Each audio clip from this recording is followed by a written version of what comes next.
All right, today we're going to talk about the absolute foundation of the English language. We're breaking down the essential pieces that make our sentences, well, work. These are the parts of speech, and we're going to see how they all fit together to create meaning. So let's just dive right in. Have you ever really stopped to think about it? How we take this jumble of words and just arrange them into something that makes perfect sense? Look, this isn't going to be about memorizing a bunch of boring grammar rules. No. This is about understanding the blueprint, the actual recipe for how we communicate. Okay, so here's how we're going to break it down. First, we'll get the big picture. Then, we'll meet the main players, nouns and pronouns. After that, we'll get things moving with verbs. Then, we'll add some detail with adjectives and adverbs. And finally, we'll see how to make it all work together. Simple as that. So, I want you to think about the parts of speech like Lego bricks. Yeah. Building blocks. Each one has its own specific shape and a job to do. And once you figure out what each block is for, you can start building these incredible sentences that are strong, clear, and just powerful.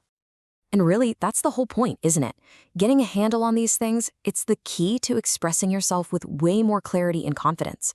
I'm talking about everything from drafting that important email to nailing a presentation or, just telling a really good story to a friend. All right, let's start at the beginning.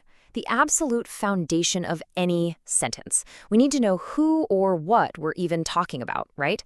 And that brings us to our first two building blocks, nouns and pronouns. Okay, so first up is the noun. A noun is pretty simple. It's just a naming word. Think of it as the main character of your sentence, the star of the show. It tells us exactly who or what the whole sentence is about. So what can they name? Well, all sorts of things. They can be people, right? Like Dan or Caitlin, or even a title, like the president. They can be places, anything from a whole country, like England, down to just the store. Of course, they're often physical things you can actually touch, a watch, an apple, glasses. But, and this is important, they can also be those big abstract ideas, things like fear or truth or reputation. But here's the thing. If we only use nouns, our sentences would get, pretty clunky fast. Just listen to this example. James ate the apple and James walked his dog. See?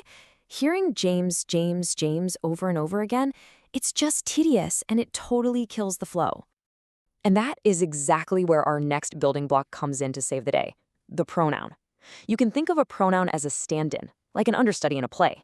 Its whole job is to step in for a noun so we can avoid all that awkward repetition and keep things sounding smooth.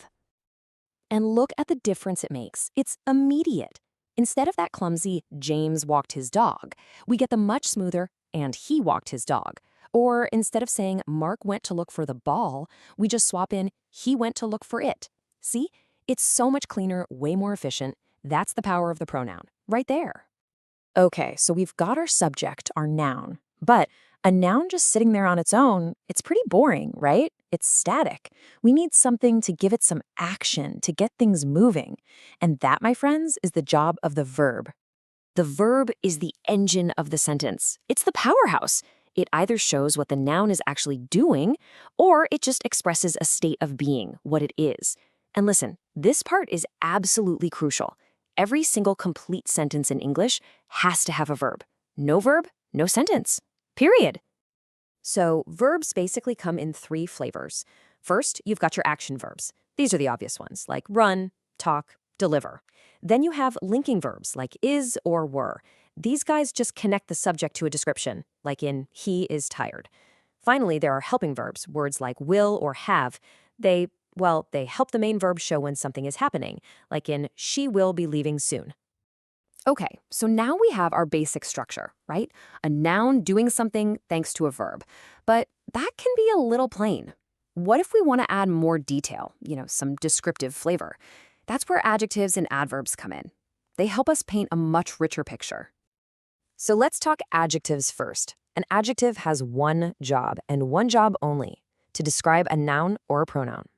It's the word that answers questions like, what kind is it? Or which one? It adds all those delicious, descriptive layers to the who and what of our sentences. Let's see just how powerful these can be. We start with something simple, the driver.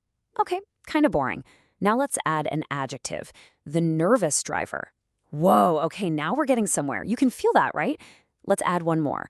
The nervous driver navigated the icy roads.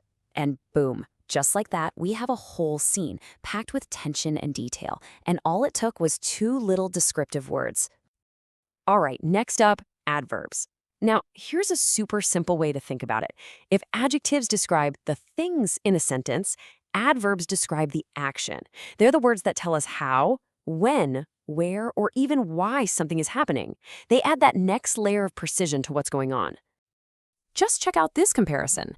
He drove down the road. Fine. But he drove slowly down the road adds crucial info. It tells us how he drove. Or she looked for her glasses. Okay, but she looked everywhere for her glasses tells us where. And I love cooking is nice, but I really love cooking tells us to what extent. See? Adverbs add that super important layer of detail to the action.